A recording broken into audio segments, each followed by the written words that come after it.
Back. In this video we're going to look at drawing the body and ideating on the body.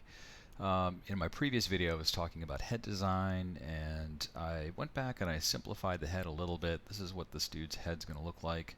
I'm just going to leave it off to the side. I'll just actually hide it and then focus on doing something with this body here. So we've got basically a flat shape that we're trying to give volume to. So how do we do that? Well, let's think about what this guy looks like in terms of his anatomy. So I'm going to leave the head just as a placeholder here. And what I want to do is I want to make some notes here in terms of what does a lab coat look like? So I need to go ahead and look up references for a lab coat. I need to look at references for shoes,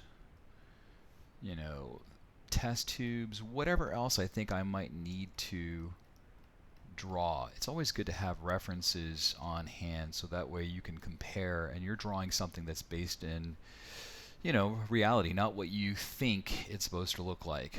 Go back to the source. Never just go with what you think of in your head, because 9 times out of 10 what you think in your head is going to be fairly generic. But if you actually go and look at the things that you're drawing, I think you're going to be better served by making things look more believable. So on a separate screen here I've got some lab coats that I'm looking at. I'm not going to show them here because they're all copyright, but when I'm looking at this lab coat, I realize that the coat itself, there is going to be a shirt, usually some kind of a dress shirt that's underneath. And we'll talk more about making that collar fancy. There's usually like some kind of a tie.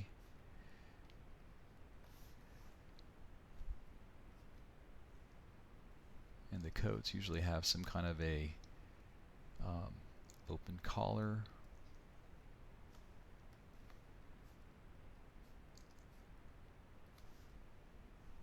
And they usually end up hanging out like that. There's usually like some kind of a gap. What I'm going to do is I'm using that reference, and I'm also thinking about solid drawing. So what I want to do is I want to go ahead and think about like how these shapes actually interlock. So if this is the arm and the shoulder, it's like I want to think about like how the shoulder connects to the and the arm connects to the torso.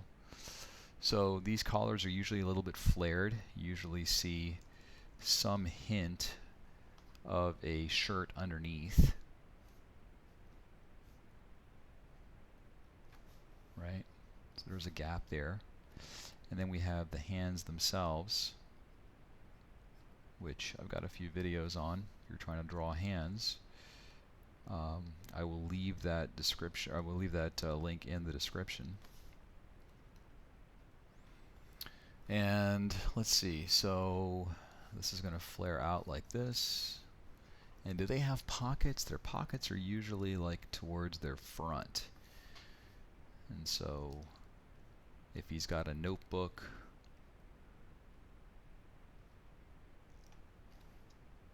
maybe there's a test tube or two.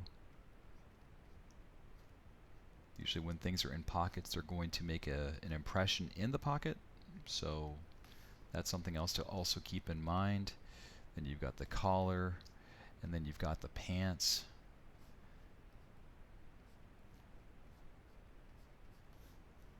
And I'm going to give him some like really wrinkly socks. The socks are just kind of like hanging down from the sides, and I'll give him some shoes here.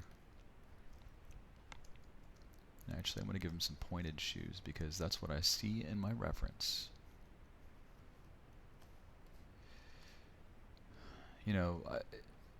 I've heard so many things about using references, and one of the myths is using references cheating. No, it is not cheating. You want to use references. References can help make you a better drawer. You are drawing from life. You're drawing from what you see. It is not cheating. And the other thing too is you want to think about, like, I'm looking at this description here, and one thing that I'm going to critique myself on is it's really hard to see that this dude is overweight. He's slightly overweight, right? So it's like I don't want to make him like super heavy set, but right now he looks pretty thin and pretty scrawny. So I'm going to move this over here, and let's think about what I can do. I've already got the height of this guy set up, but I want to make sure that he also has that sense of like he's a little bit, you know, heavy set. I mean, got a little bit of weight around the stomach. So what can I do there? Well, I'll drop the opacity and make a new layer above it, and I will just exaggerate, just give him a little hint of that kind of like girth. Not too much, he's just a little bit overweight, but I want that part to come through. And you know, he's also wearing a tie. I'm going to actually have that tie kind of hang out because he's not really well put together.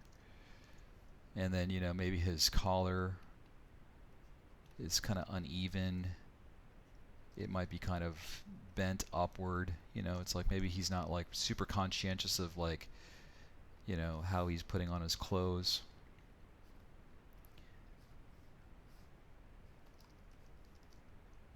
You know, it might be kind of a comical thing to actually have his lab coat just be a little bit shorter. And as I make this video, I am literally doing this on the fly. I have not designed this character beforehand. This is a new to me character. And you know, the reason why I'm making this video is for you guys to see that I am doing this like the way I would normally do it if I was not recording myself. I think that's kind of an important thing to see. There are going to be imperfections here. It's not going to look perfect. It's going to have some problems, I'm sure, but this is usually what I would consider my first stab at something. So it doesn't have to be perfect. Oops. Somehow switched colors there. So we got a thumbnail.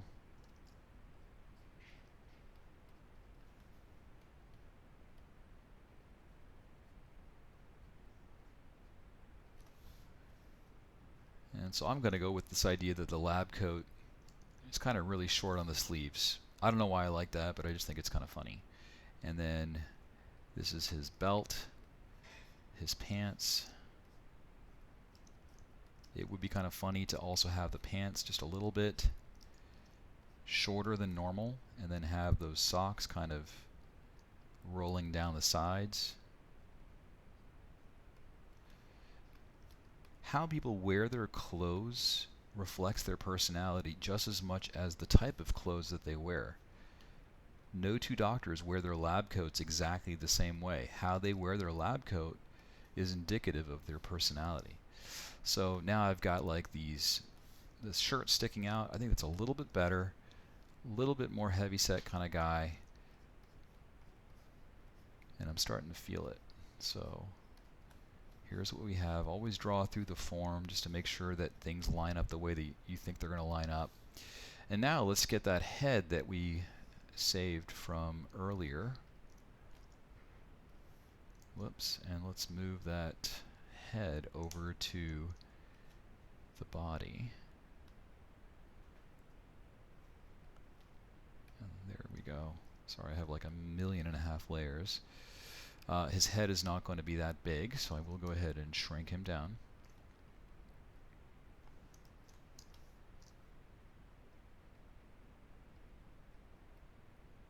I'll add a little tilt. I could also maybe even widen his head out just a little bit, right? So it's got a little, he's got a little bit more of a heavy face. And then we have a hint of a neck. And so now we have a character that we could potentially do something with. I'm just going to move this layer all the way up to the top and merge it. So we have a design that we can work with. Now, is this the final design? Well, for this video it is, but that doesn't mean it has to stop here. You could go through and you can continue to iterate. Now, another question that you might have is, well, how much iteration is enough? Well, I mean, it really depends upon how effective is your drawing for the story or the character that you're trying to describe. I'm looking at this guy right now, and I'm going to just make one more edit. And that edit will be that I really want to accentuate the height of this guy, so I'm going to go one step further and just lower those legs and maybe move him out a little bit so he doesn't look like he's going to tip over.